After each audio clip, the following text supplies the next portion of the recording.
Dinner with Dave's nothing. So, last Saturday, I got a text from my best friend, Dave, inviting me over to his place for dinner. Nothing out of the ordinary, except he ended it with, "Hope you're hungry for something light." Which, knowing Dave, I took to mean he was going to serve me 2 carrot sticks and a glass of water again.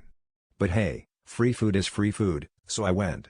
When I got there, I noticed something weird. His apartment looked like it had just been visited by a very polite burglar. Everything was gone except for a single potted plant and a yoga mat.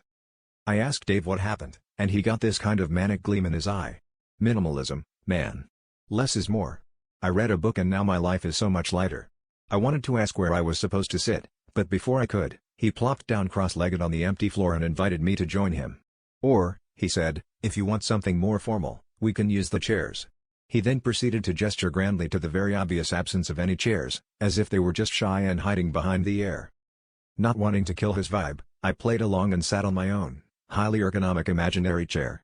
Dave handed me an invisible bowl and told me it was cream of nothing, a recipe he'd been perfecting. For the next 3 hours, we mimed spooning invisible soup into our mouths and complimented each other on the delicate flavors of, well, not much.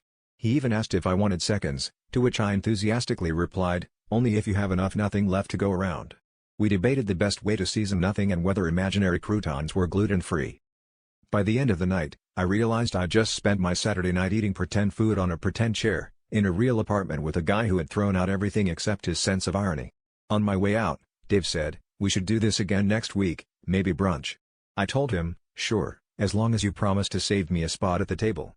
Or at least a leg to stand on.